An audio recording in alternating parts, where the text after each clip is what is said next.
Okay, now that we've made our interior set, let's set up a camera. Now last time we used the perspective viewport as a camera. This time we're going to set up a camera for real. We're going to go ahead and sacrifice our left viewport by going over to the view cube and hitting home. Now we have a second perspective viewport. Let's set it up for save frames. If you remember from before, if I go Shift F, I'll get save frames. I want to make sure that the pictures that I take are the right shape, which we call aspect ratio. How high versus how wide. So let's go over here to our render setup. Yours is probably going to start on custom. But we're going to change it to HD TV. And we're going to change the resolution from full HD to 480 by 270. So when we take test renders along the way, it won't take near as much memory. When we save it, we'll probably save it at 1280 by 720. But for now, 480 by 270 is fine. I'm just going to say OK. And once again, what you see when you render is what you get. Okay, so in this viewport, I'm going to get myself into my interior space. And let's say I've got it just the way that I want it. What I can do to save this shot is I can create a camera.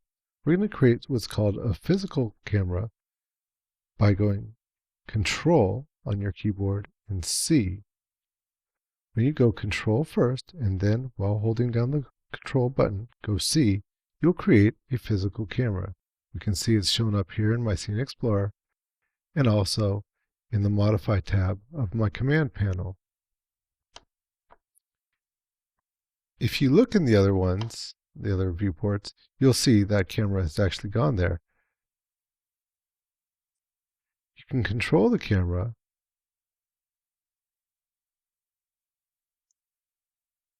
and what's more is you can control the camera's target. An easy way of selecting the target is in your Scene Explorer. And I'll move that target up and down.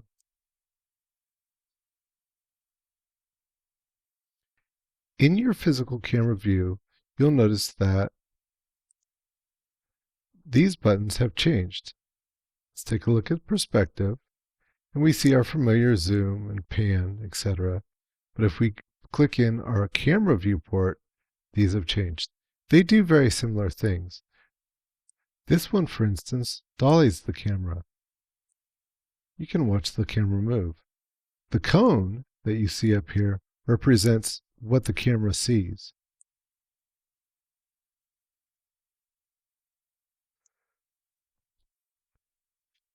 Right below it is the field of view.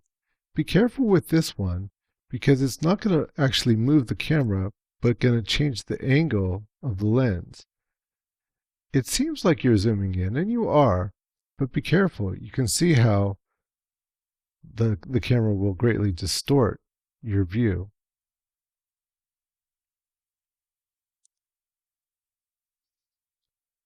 Here we have the roll camera.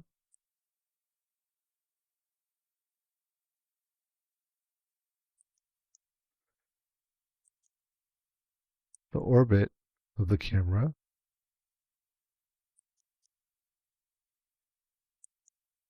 And trucking the camera acts a lot like the pan. By the way, while you're in here, your wheel controls that you normally use, such as zooming the wheel, does not work. The Control Alt and pushing the wheel doesn't work. It just acts as a pan. And the Alt with the wheel to move things around doesn't work. The only thing that works is the pan. With your mouse, that is. Okay, So we've got this, and let's say we've got this camera set up just the way that we want. The next thing that we would do is freeze it. So freeze this here, freeze this here. And that's nice because now I can continue to work without losing my shot. So for instance, let's say I'm in the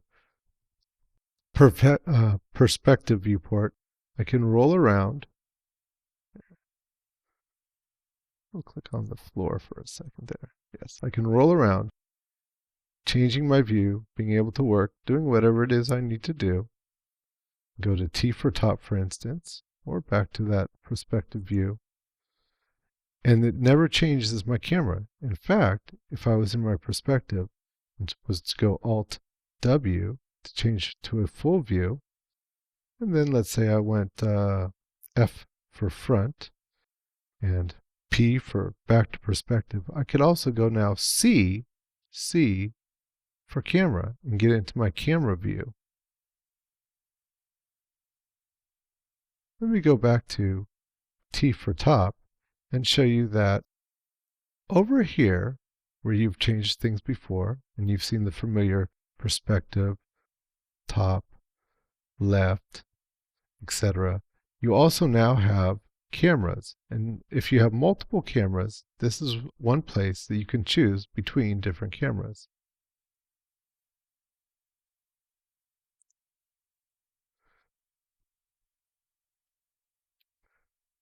Now look, we've changed it so we have two cameras showing, well, same camera, but just two views of the same camera. So be careful of that.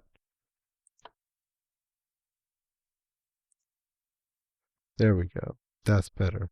By being aware of that, it'll help you as you're working so that you only have, let's say, Alt W, one perspective, one camera, one top,